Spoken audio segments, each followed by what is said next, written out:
Okay, so this is part 2 of the mean value theorem. And one reason it's so important is because it is due to the mean value theorem that we get a lot of our results, like the first derivative test for increasing and decreasing and for extreme values. And so we're just going to talk about these results. They're from corollaries. A corollary is a smaller theorem that follows from a larger result.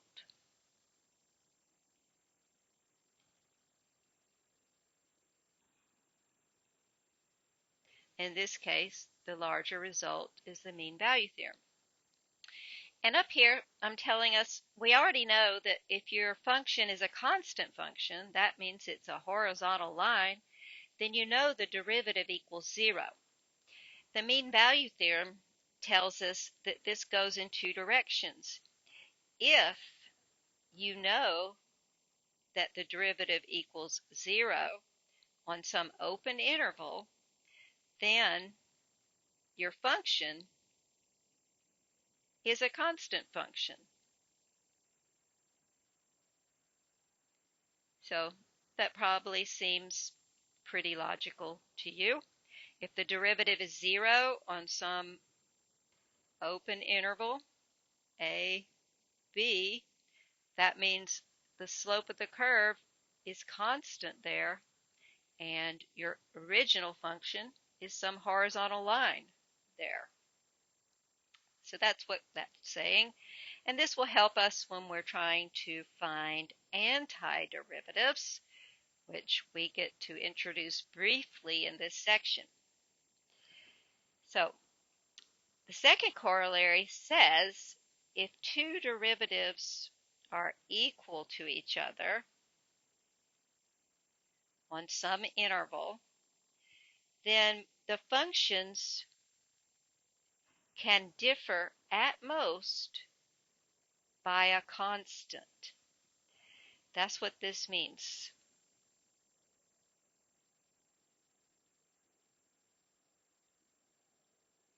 And I'm going to talk a little more about this. Differ at most by a constant term. So let's look at an example before we try to tackle example 2. Suppose f of x equals x squared plus 10 and g of x equals x squared plus 100. Well, what are the derivatives of these functions? F prime of x equals 2x, which equals g prime of x. So that's what corollary 2 is saying, that here, if you knew that this was true, that these two functions had the same derivative, then they don't have to be the same function because they differ at most by a constant. So another thing to think of is this: we lose some information when we take the derivative.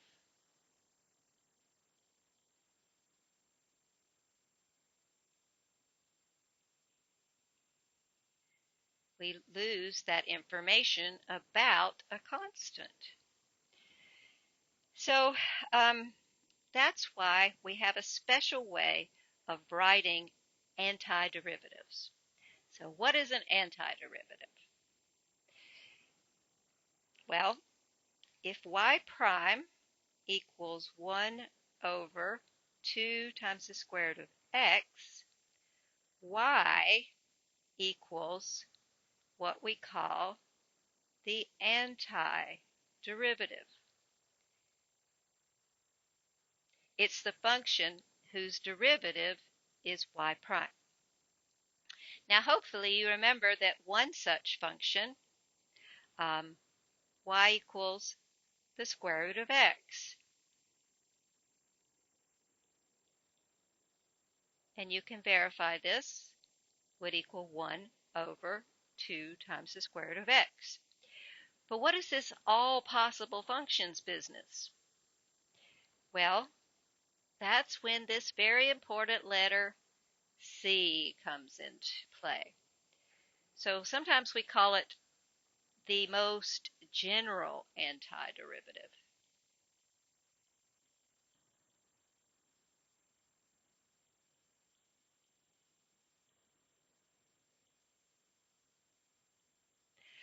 Okay, so we don't want to write just this because y prime also, y could have also been equal to what? Square root of x plus 1. Or maybe y was square root of x plus 1,000. So we don't know what the constant term is. So what we write is y equals the square root of x plus c.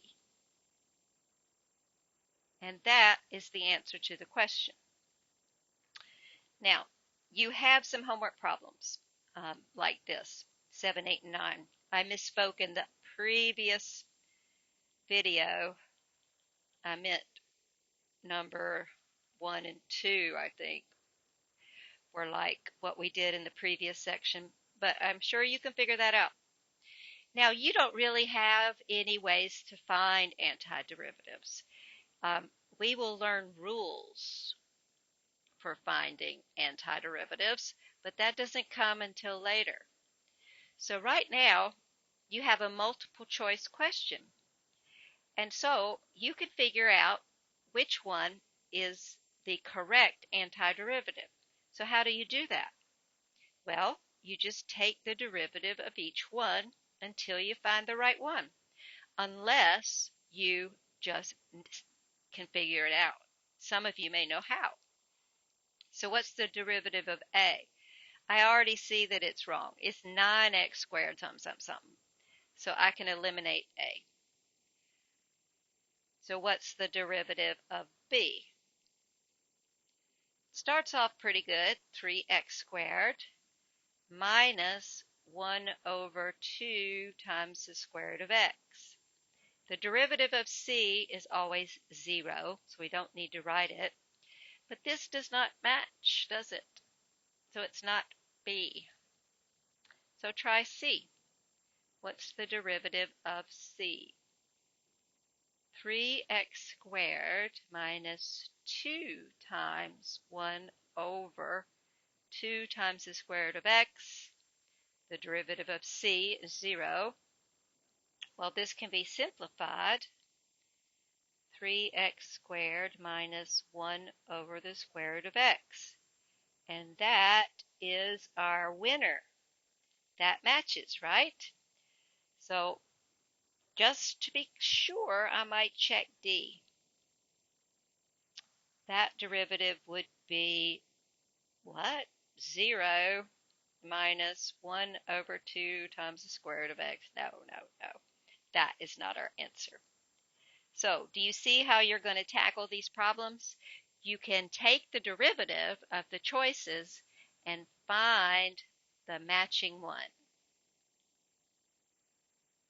Okay, I hope that makes sense.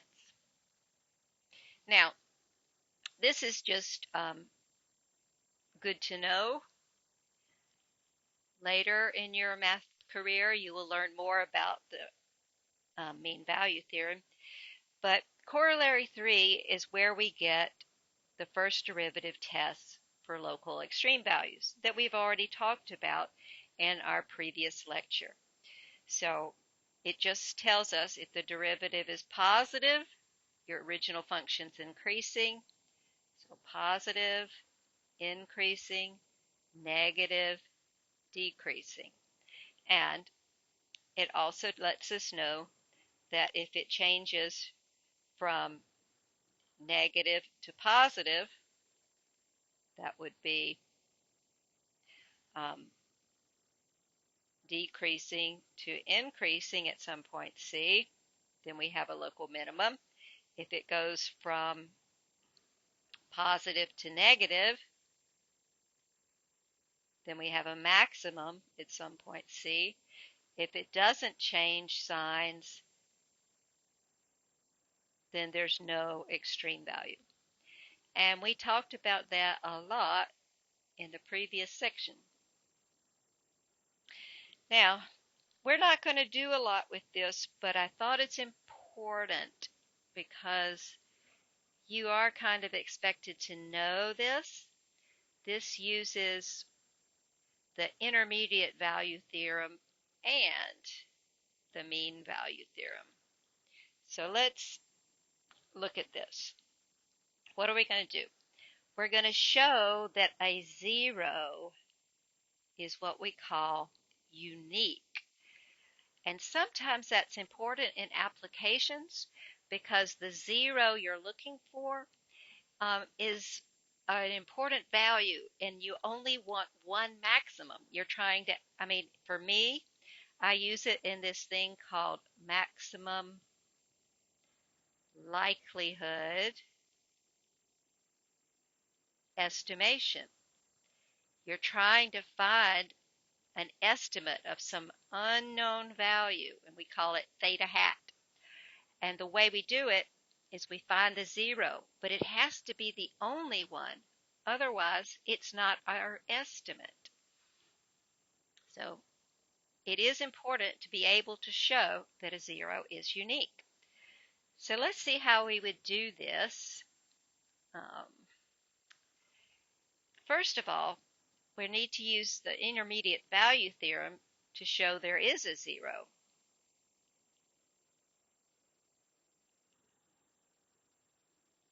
So what do we need for the MVT? We need continuous on a closed interval A, B, and we're going to need, secondly, zero between f of A and f of B. So we have to do a little scratch work to find our interval, and we have to figure out if we know this is continuous on that interval. So let's try to find an interval. We need one of these to be positive and one of these to be negative. So if I try,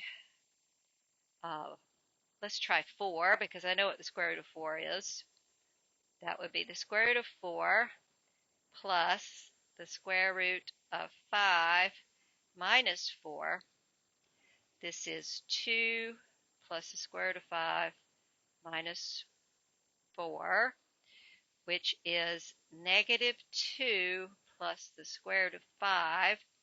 Now you have to ask yourself, is that positive or negative? Well, maybe it's easier to look at if we say this. What is the square root of 5 minus 2? Well, isn't that the same thing as the square root of, the square root of 5 minus the square root of 4? And that is greater than 0.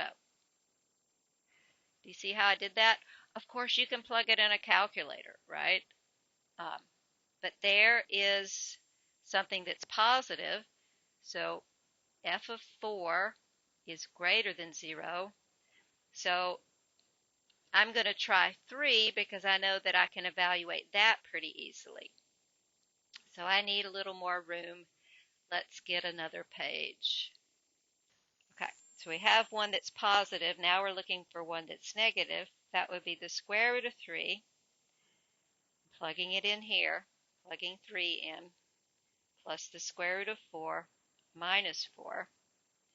So f of 3 equals the square root of 3 plus 2 minus 4. Well, that is the square root of 3 minus 2. Now again, I could write this. I need to know if this is positive or negative. Isn't that the square root of 3 minus the square root of 4? That will be less than 0. So f of 3 is less than 0. So I have my interval.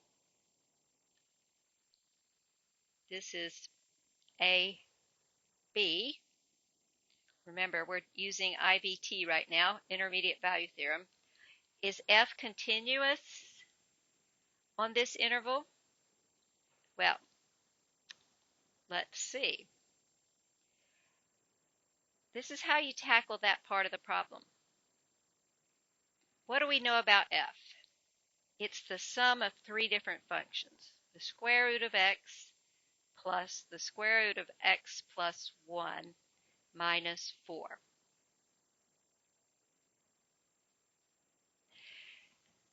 And you can ask yourself the individual pieces. Is this continuous? Is the square root of x continuous on 3, 4? Yes, it is. Is the square root of x plus 1 continuous there? Yeah.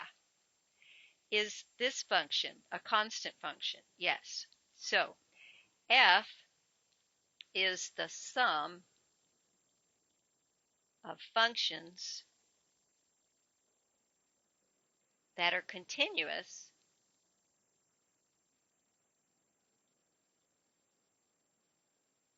on 3, 4. So far I have continuous on the closed interval. I have 0 between f of 3 and f of 4. Now I just need to show, now I know that there is, by the MVT, by the intermediate value theorem, there is a number c in 3, 4 such that f of c equals 0. And we're going to write this all up formally in a minute, but we're just kind of doing the scratch work here. Now, so we found a solution. Now we need to show it's unique. To do that, we have to look at the derivative. So this is for uniqueness. Uniqueness. It's the only 0. So we know this is our interval. C is in 3, 4. F of c equals 0. So what does this derivative look like? Well, the first term would be 1 over 2 times the square root of x. The second term is 1 plus 2 times the square root of x plus 1. Always ask, is there anything from the chain rule? There is an inside function, but its derivative is just 1. So we don't need to worry about that. So that's my derivative. The derivative of minus 4 is 0. Now, here's the thing that may not be obvious. If your function has a 0 somewhere, so in our case, which was it? F of 3 is less than 0. So let's put 3 here and 4 there. So the function, the graph of the function, does something like this. Now, if it turns around and comes back down and there's another 0, what do we know? Well, first of all, there'd have to be a horizontal tangent somewhere, and the derivative would change from positive to negative. So if my 0 is to be unique, what we have to show is that not between 3 and 4, but again, C is somewhere in here. I know my graph crosses. I need to show that it never turns around. It's always increasing. Can I show that? Because if it turns around, it changes from increasing and decreasing. And in order to have another 0, it would have to turn around there, or maybe it turns around somewhere else. But if I can show that it's always increasing, then I am good. So let's see what we can say about this. All right, how can I justify this? Well, 1 over 2 times the square root of x, this is always greater than 0, isn't it? It can never equal 0. It's always positive. 1 plus 2 times the square root of x plus 1 is always positive. So this derivative is greater than 0 on 0 to infinity, which is the domain of the original function, by the way. So my derivative is always positive. That means the original function is always increasing, and we have uniqueness. Yoo-hoo! So let's see how you would say this if you had to write it up formally. This is something good to just keep somewhere handy for when you get to another course, an upper level course, and you're asked to do this, then you have something to refer to. So how do we start? We have to say that our function, I start by saying it's continuous on its domain, and then I mention that it's the sum of functions that are continuous on that domain. And in particular, my function is continuous on the closed interval 3, 4. And now I'm showing that 0 is between f of A and f of B. So from the intermediate value theorem, there is at least one C such that f of C equals 0. So there's my 0. I know that one exists. To see that this is unique, I talk about the derivative, and I say that it's positive everywhere from 0 to infinity. So we call this strictly increasing on its interval, and therefore the solution is unique. And that's all for now. So do the homework and let me know if you have any questions. All right, I'll talk to you soon.